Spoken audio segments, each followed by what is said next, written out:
Hola y bienvenidos a COVID-19, la semana en América, el espacio de France 24 en el que hacemos un repaso por las noticias más destacadas acerca de la pandemia en nuestro continente. Yo soy María Clara Calle y estoy aquí en reemplazo de Santiago López, quien está en una asignación de trabajo. Veamos entonces algunos de los temas de los que hablaremos en esta emisión. Hoy vamos a referirnos al regreso a las clases presenciales. Los alumnos de Paraguay ya volvieron a las escuelas, mientras que en Argentina solo lo han hecho la capital y 2 provincias. Y cada vez más países levantan las medidas. En Uruguay, por ejemplo, ya no será necesario el pase sanitario para entrar a eventos públicos. En nuestra consulta con el doctor Carlos Eduardo Pérez, nuestro asesor médico y científico, miraremos cuál es la conexión entre el aumento de los trastornos alimenticios en los adolescentes y el aislamiento que hubo en los momentos más difíciles de la pandemia. También explicaremos cómo funcionan los nuevos test que detectan el COVID-19 en la saliva a través de la luz. Además, en esta emisión veremos la historia de los transportistas de Estados Unidos que se inspiraron en las protestas de Canadá y ahora se dirigen hacia Washington para exigir el levantamiento de las mascarillas y también para mostrar su rechazo a la aplicación de la vacuna contra el coronavirus. Comencemos entonces en la parte norte de nuestro continente para mirar cómo ha avanzado la pandemia de COVID-19 desde sus inicios. Las siguientes cifras son del conteo que lleva la Universidad Johns Hopkins.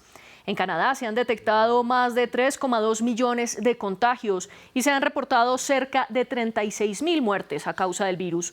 Estados Unidos es el país del mundo con más casos, al confirmar más de 78 millones desde el inicio del brote. Allí los decesos ya son casi 1 millón. Y en México ha habido 5,4 millones de positivos y alrededor de 317.000 fallecimientos. Ahora saludo a esta hora al doctor Carlos Eduardo Pérez, médico, infectólogo y asesor científico de France 24. Ya está con nosotros para nuestra habitual consulta. Doctor Pérez, como siempre es un gusto tenerlo aquí en France 24. Y empecemos hablando entonces de los adolescentes, porque según un estudio publicado por los CDC de Estados Unidos, esta población tiene una tendencia al aumento de los trastornos alimenticios y a la ansiedad en relación con el aislamiento que se vivió a causa de la pandemia. ¿Cómo fueron esos impactos y cómo están relacionados tanto los trastornos como el encierro?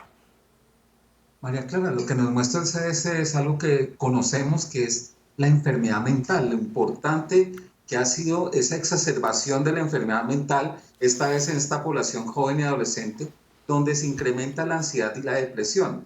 También con trastornos alimenticios que van relacionados con estas patologías y sobre todo por esta situación de confinamiento, de incertidumbre, de miedo a la muerte y de poca esperanza, desesperanza. La enfermedad mental es una pandemia tan grave y la pospandemia y la enfermedad mental va a ser uno de los grandes desafíos que tengamos. Se registra incremento de 4 veces más de patología mental antes de la pandemia en esta población adolescente. Y debemos redoblar esfuerzos para poder acompañarlos y poder entender que la enfermedad mental no es una enfermedad que se debe analizar, sino que todos debemos enfrentar adecuadamente. Doctor, y hablemos de otro estudio que se publicó en la revista The Lancet, porque ellos están diciendo que es una condición muy rara que los jóvenes entre los 12 y los 20 años que se vacunan contra el COVID-19 desarrollen lo que se llama síndrome inflamatorio multisistema.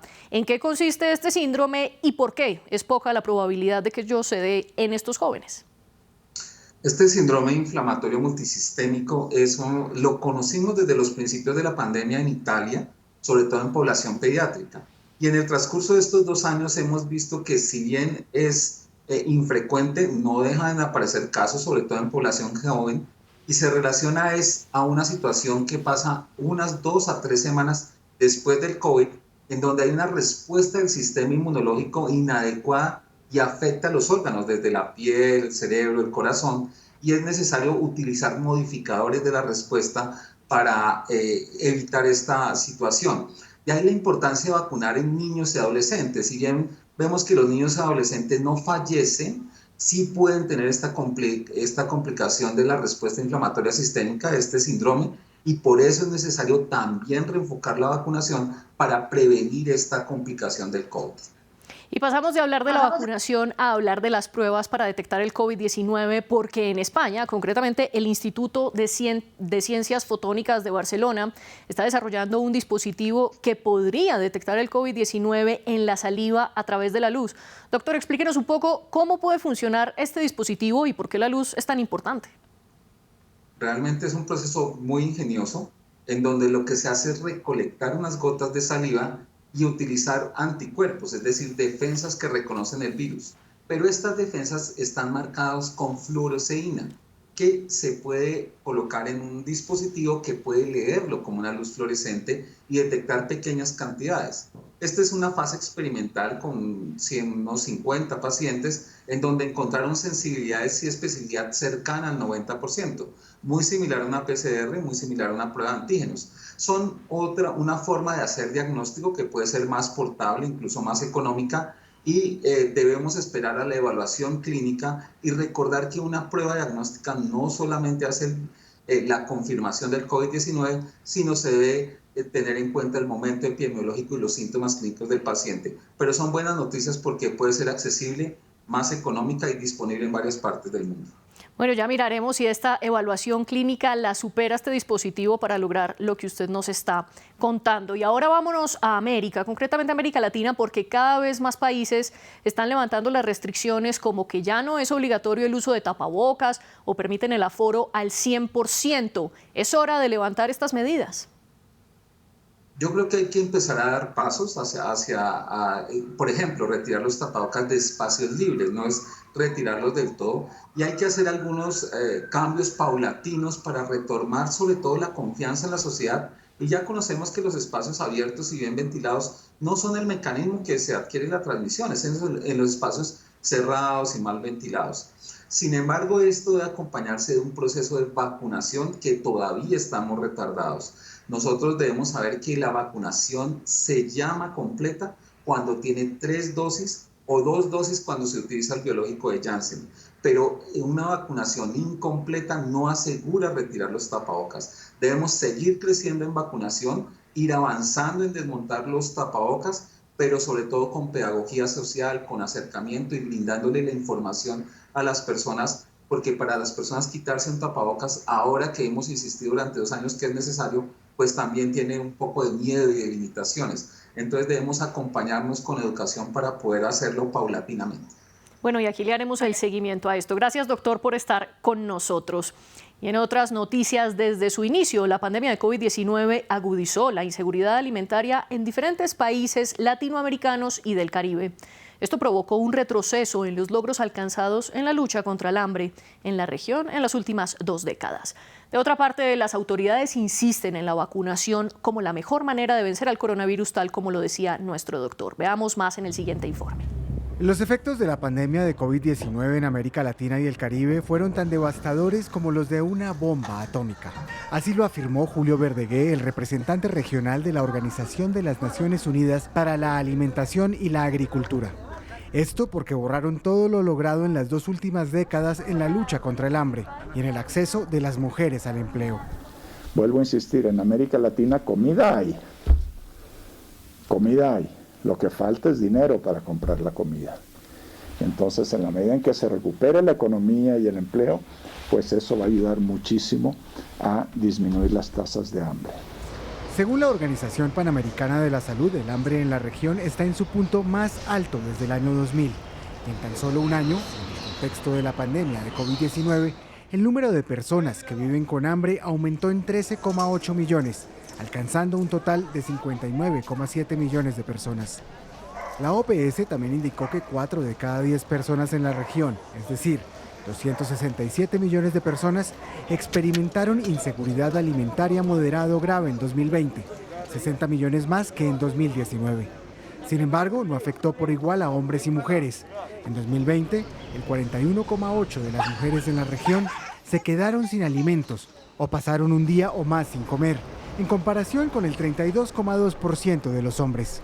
Las autoridades sanitarias han dejado en claro que la vacunación es la herramienta más eficiente de vencer la pandemia de coronavirus. Y dada la desigualdad en la distribución, la Organización Mundial de la Salud informó que ha creado un centro en Corea del Sur para formar a los países de ingresos bajos y medios en la producción de sus propias vacunas y terapias.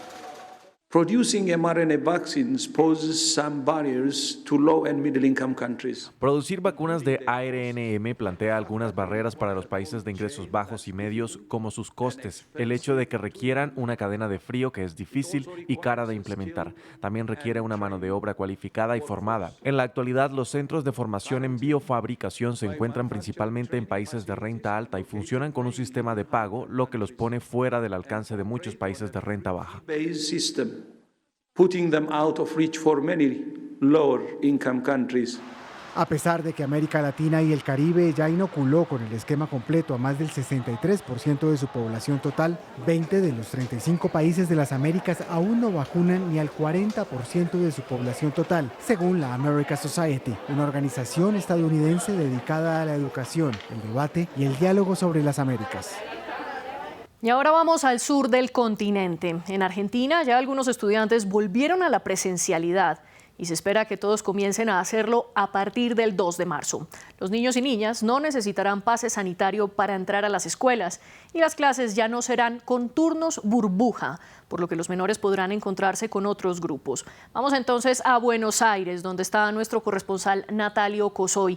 Natalio, gracias por estar con nosotros y cuéntenos, si no habrá turnos burbuja y la presencialidad ya es para todos, entonces, ¿qué restricciones existen y cómo protegerse del COVID-19? Bueno, este ha sido un inicio de clases muy esperado después de 2 años muy duros de pandemia, esperado como un regreso finalmente algo parecido a la normalidad. Las clases ya comenzaron aquí en la ciudad de Buenos Aires y en otras 2 provincias y el inicio en el resto del país será el día 2 de marzo. Hay una serie de protocolos mucho menos estrictos que los del año 2021, protocolos, guías, que se están implementando en las escuelas, se deberán implementar cuando comiencen en las provincias que están por comenzar. Incluyen, por supuesto, una promoción persistente de la vacunación en menores, el uso de barbijo o de cubrebocas en la escuela primaria. Esto es diferente en el caso de la ciudad de Buenos Aires, donde solo será obligatorio a partir del 4º grado. Los primeros grados de primaria no deberán usar barbijo en el aula. También una asistencia cuidada que tiene que ver con no concurrir al aula en el caso de que alguno de los chicos, de los estudiantes, esté con síntomas o haya dado positivo para COVID, o en algunas circunstancias también en el caso de contactos estrechos. Por supuesto, la promoción de la ventilación en las aulas, la higiene y la limpieza, y mantener en lo posible la distancia social. Y a propósito de este regreso a clases, Natalio, ¿cómo está la vacunación en esta población de jóvenes? A propósito que entre los 12 y los 17 años los argentinos pueden aspirar a una dosis de refuerzo. ¿Cómo va?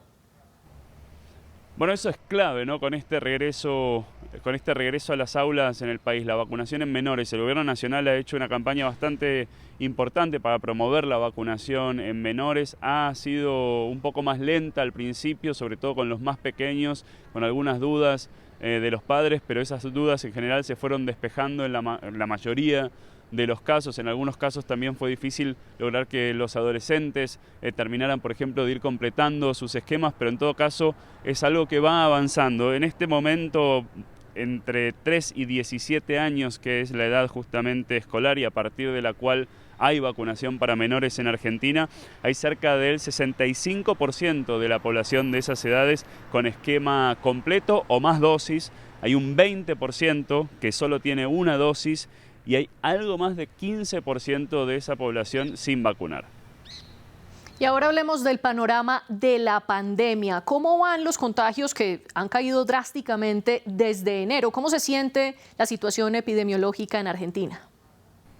Si bien los expertos aseguran que todavía no se pueden descartar nuevas olas, que pueden llegar nuevas variantes, aquí hay una sensación de tranquilidad, de alivio, de que tal vez lo peor ya pasó. De hecho, bueno, luego de esta última ola que se ha estado viviendo en Argentina, cuando los casos diarios han llegado a superar los 100.000, ahora han venido cayendo en forma consistente, con varios días con casos por debajo de los 20.000 y por supuesto dos datos clave que también vienen cayendo: los fallecimientos y la presión sobre las terapias intensivas en el país, la ocupación de camas en terapia intensiva. Así que, como te decía, una sensación por lo pronto de alivio frente a lo que es la pandemia de COVID-19 en Argentina. Gracias, Natalio, por este reporte desde Buenos Aires. Y brevemente les presentamos otras noticias destacadas de la semana en nuestro continente. Brevemente les cuento que Costa Rica relajará las medidas. A partir del 7 de marzo, los carros podrán circular después de medianoche. Los establecimientos volverán a abrir en horario regular y también aumentará el aforo en los lugares públicos. Y es que en el país los contagios bajaron un 27% en la última semana, mientras que los fallecimientos disminuyeron un 3,2%. También les comento que en una sola semana la Agencia Nacional de Vigilancia Sanitaria de Brasil aprobó la comercialización de 2 marcas de autotest. Así las personas podrán hacerse el hisopado nasal ellos mismos y saber en tan solo 15 minutos el resultado de si tienen o no coronavirus. Estas pruebas se podrán conseguir en las farmacias brasileñas.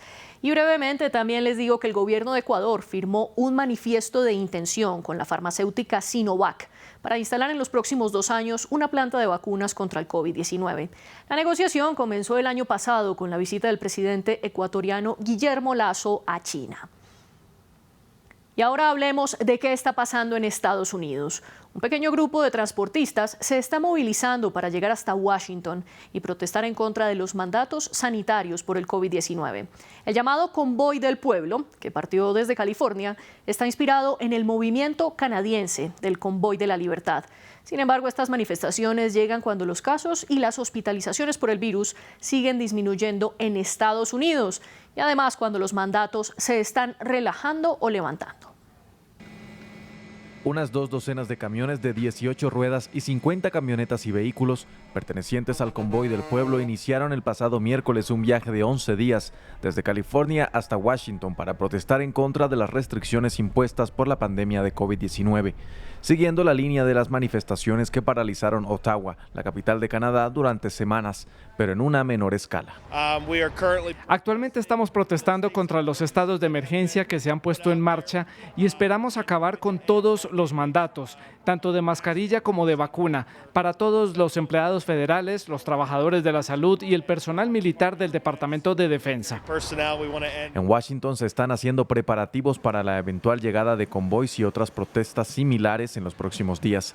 El Pentágono aprobó el envío de 700 tropas de la Guardia Nacional del Distrito de Columbia, que no portarán armas y cuyo objetivo es ayudar en los puestos de tráfico desde el sábado hasta el 7 de marzo. También se aprobó el despliegue de unos 50 vehículos tácticos en los puestos de tráfico. Aún así, los manifestantes no dan su brazo a torcer. El gobierno tiene que empezar a reconocer que el pueblo manda. El gobierno no está a cargo de nosotros. Tenemos que poner fin a los mandatos. Los camioneros están haciendo sus demandas incluso cuando la mayoría de los estados de la Unión Americana ya han aliviado muchas de las restricciones contra el COVID-19. El estado de California eliminó la semana pasada el requisito de mascarilla universal. Sin embargo, exige su uso incluso a las personas vacunadas, únicamente en zonas de alto riesgo como el transporte público, las escuelas y los centros sanitarios. En noticias de Uruguay, la República Oriental comenzó a aplicar la 4ª dosis de la vacuna contra el COVID-19 para mayores de 50 años. Con esto se convierte en el segundo país del continente en aplicarla, después de Chile. Además, en Uruguay casi el 80% de la población tiene el esquema ya completado. Vamos entonces hasta Punta del Este con nuestra corresponsal Karina Dalmás. Karina, bienvenida a nuestro programa. Cuéntenos entonces quiénes recibirán esta dosis de refuerzo. Las autoridades sanitarias de Uruguay habilitaron las dosis de refuerzo de vacunas contra el COVID-19 para los adolescentes de 12 a 17 años con comorbilidades, también a los mayores de 50 años con afecciones en su salud. Entre tanto, los mayores de 70 años podrán recibir su 4ª dosis de refuerzo contra el coronavirus, tengan o no afecciones de salud. Las autoridades indicaron que de ahora en más no van a estar calificando estas dosis como dosis primera, segunda, tercera o cuarta, sino que se nombrarán como dosis de refuerzo. Las personas deberán esperar entre 120 a 180 días para recibir estas dosis, dependiendo de cuándo fue la última vez que recibieron la dosis de la vacuna contra el COVID-19. Entre tanto, los menores entre 5 y 11 años en los últimos días también empezaron a recibir su segunda dosis de vacunación contra el COVID-19. Y la vacunación no es lo único que está avanzando. Uruguay ya comenzó a levantar ciertas medidas. Por ejemplo, el pase sanitario ya no se va a necesitar para entrar a espacios públicos. Cuéntenos entonces qué otras restricciones cambiaron y cómo va a funcionar lo del pase sanitario. El ministro de Salud Pública, Daniel Salinas, indicó que se eliminó el pase sanitario para los eventos sociales públicos al aire libre. Entre tanto, se permitirá también el 100% del aforo en los eventos en recintos cerrados cuando las personas que concurran tengan 3 dosis de vacuna. También se modificó el periodo de aislamiento para las personas que ya hayan tenido 3 dosis de vacuna contra el COVID-19. El aislamiento será de 5 días y no de 7 como era anteriormente.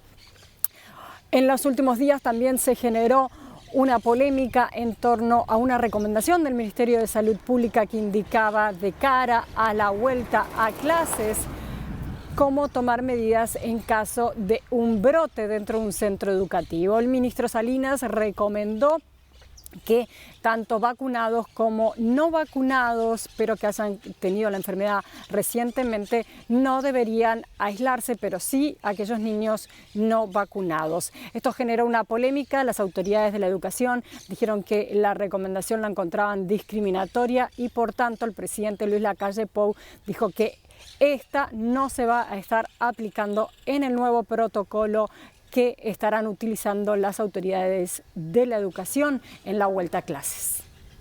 Y para terminar, hablemos de un hallazgo de la academia, porque en Montevideo publicaron un estudio que habla sobre cómo se han impactado negativamente en los jóvenes sus destrezas cognitivas y motrices en el aislamiento. Cuéntenos más de este estudio.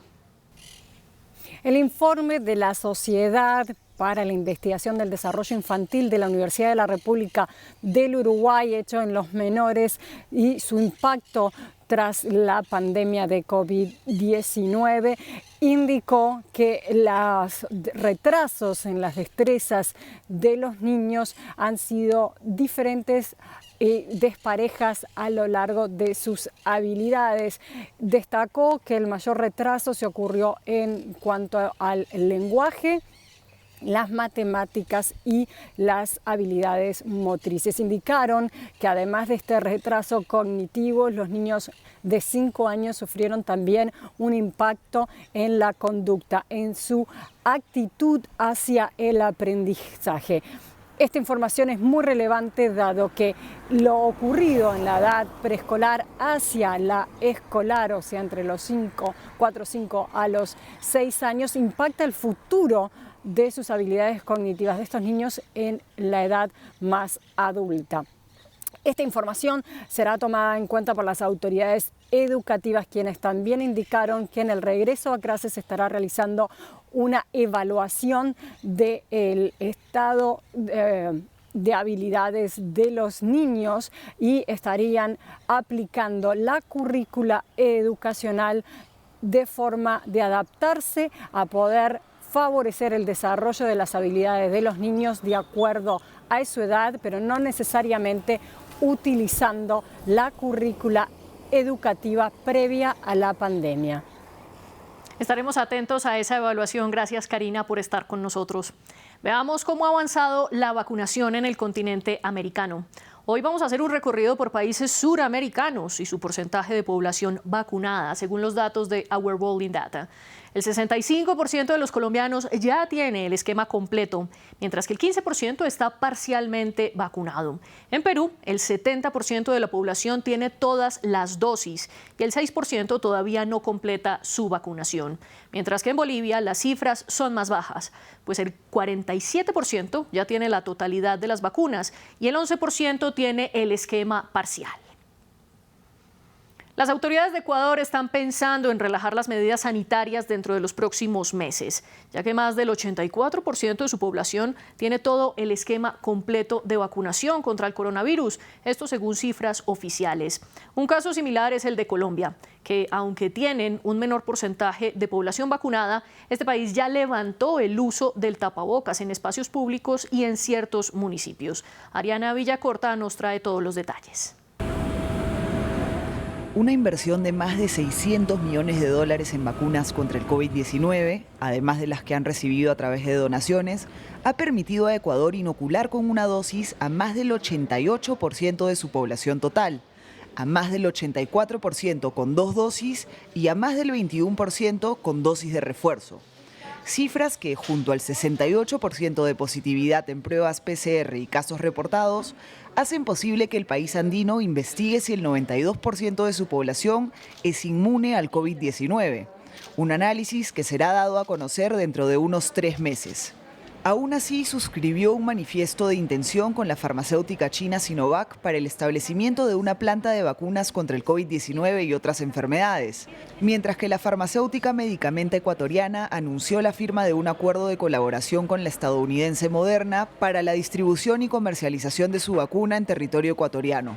En efecto, el gobierno de Guillermo Lasso considera relajar las medidas sanitarias. Si es que obviamente no aparece alguna otra variante como la Omicron, si es que seguimos con una tasa de vacunación así de buena como ahora, posiblemente para fines de marzo, abril, ya podremos dejar de utilizar la mascarilla en lugares abiertos. Algo que el gobierno colombiano ya procedió a hacer, luego de extensas conversaciones durante 2 semanas con el Comité Asesor Epidemiológico. Aquellos municipios cuya vacunación supere el 70%, podrán ya levantar el uso del tapabocas en espacios públicos. Medida polémica que aplica únicamente para lugares al aire libre, excluyendo de esta manera al sistema de transporte público, restaurantes y otros espacios cerrados. Esta decisión ocurre tras registrarse menos de 3.000 contagios diarios por coronavirus por primera vez en 2022. El ministro de Salud de este país, Fernando Ruiz, explicó que esto servirá de incentivo para que quienes no se hayan inmunizado lo hagan. Según un estudio realizado por la organización Our World in Data, más del 65% de la población total de esta nación, que cuenta con más de 50 millones de habitantes, se ha inoculado con el esquema completo. Más de 6 millones de personas han contraído el virus y más de 138.000 personas han muerto a causa de esto. Y otro de los países americanos que comenzó a levantar las medidas contra el COVID-19 es Paraguay. El gobierno de Mario Abdo Benítez quitó casi todas las restricciones, excepto la del uso del tapabocas en ciertos lugares. Vamos entonces a Asunción, donde está nuestro corresponsal Fernando Boxia. Fernando, un placer estar con usted y explíquenos cuáles son las medidas que levantan y por qué el gobierno tomó esta decisión. Luego de más de 2 años, los cuales el presidente Mario Abdo Benítez ha dispuesto por decreto protocolos y medidas sanitarias que buscaron frenar el contagio del COVID-19 en Paraguay, esta semana el gobierno ha anunciado que eliminó todas estas restricciones, excepto la del uso del tapaboca obligatorio en lugares cerrados y en lugares abiertos donde no haya suficiente distancia entre las personas. También se ha eliminado la restricción de circulación en la vía pública en determinados horarios, que estuvo presente durante toda la pandemia. De esta manera, el gobierno pretende oxigenar a los sectores más golpeados por la pandemia, específicamente el de la gastronomía o el de los eventos, que ahora ya podrán empezar a operar al 100% de sus capacidades y sin exigir el certificado de vacunación a sus clientes. Esta medida también está acompañada por otras acciones económicas del gobierno, como la prolongación de programas de subsidio o medidas tributarias enfocadas a determinados rubros, con las cuales se pretende reactivar la economía paraguaya. Y otra de las noticias es que en Paraguay ya volvieron los estudiantes a la presencialidad. Eso pasó esta semana. Sin embargo, la decisión generó polémica. ¿Por qué? Esta semana más de 1,5 millones de estudiantes de primaria y secundaria de Paraguay volvieron a las aulas con clases 100% presenciales, luego de casi 2 años de una educación virtual y a distancia. El retorno a las aulas no estuvo exento de críticas hacia el Ministerio de Educación paraguayo debido a que nuevamente quedó evidenciada la falta de infraestructura en las escuelas y colegios públicos. Hoy son más de 8.000 las instituciones educativas que necesitan reacondicionamiento, incluso varias de ellas con riesgo de derrumbe. El gobierno argumentó que estas obras no se hicieron durante los últimos 2 años, a pesar de que las aulas estaban vacías, debido a que se priorizó el fortalecimiento del sistema de salud pública en pandemia. Por otro lado, esta semana también el Ministerio de Salud y el Ministerio de Educación han comenzado a suministrar vacunas contra el COVID-19 en escuelas y colegios con el objetivo de aumentar los números de vacunación en la población de niños de 5 a 11 años y adolescentes. Y a pesar del debate que usted nos cuenta, una noticia positiva es que el regreso a clases se da en medio de una disminución drástica de contagios. ¿Cómo está la pandemia en Paraguay? Luego de un comienzo de año en el que se registró una nueva ola de contagios de coronavirus e incluso récords estadísticos de casos diarios confirmados, Paraguay nuevamente ahora está reduciendo los números de contagiados, internados y muertes por coronavirus. A pesar de que las cifras de pacientes hospitalizados continúan preocupando a las autoridades sanitarias, desde hace 7 semanas que se observa una caída en la curva de contagios de COVID-19. De continuar esta tendencia, la proyección del Ministerio de Salud es que el nivel de contagios ingrese a una meseta baja en marzo próximo y llegue a cifras marginales en abril. Esta situación ya se dio en septiembre y noviembre del año pasado, en la que Paraguay registró su menor cantidad de casos y muertes diarias de COVID desde la primera ola de contagios. Si bien el gobierno esta semana levantó todas las medidas sanitarias y restricciones que pretendían frenar el contagio de coronavirus en todo el país, el Ministerio de Salud continúa exhortando a la población a seguir con las medidas de cuidado y así seguir aplanando la curva. Fernando Boxia, gracias por este reporte. Y ahora demos un vistazo a otras noticias relacionadas con la pandemia del COVID-19 destacadas en redes. Nuestros colegas de Prensa Libre de Guatemala hablan del contexto en el que los escolares volvieron a las clases presenciales el pasado 21 de febrero. Y es que 224 de los 340 municipios del país están en alerta roja por el coronavirus, según el semáforo epidemiológico de esta nación. Y otra de las noticias es que la frontera entre Venezuela y Brasil se reabre después de 2 años de haberse cerrado a causa de la pandemia. El diario.es de España afirma que la decisión la ejecutó el Estado venezolano de Bolívar, luego de la orden presidencial de Nicolás Maduro. Con esto se normalizan los intercambios económicos entre ambos países. Y también les cuento que en Chile, el gobierno de Sebastián Piñera está impulsando la vacunación en los menores entre los 3 y los 5 años de edad. Solo el 40% de ellos tiene el esquema completo, según el Ministerio de Salud. Esto se da a pocos días de que se retomen las clases presenciales y con el 100% del aforo en este país, que comenzarán a partir del 2 de marzo. Y este fue nuestro resumen semanal de qué está pasando con el COVID-19 en América. Los despide María Clara Calle y les agradezco en nombre de todo el equipo por estar con nosotros.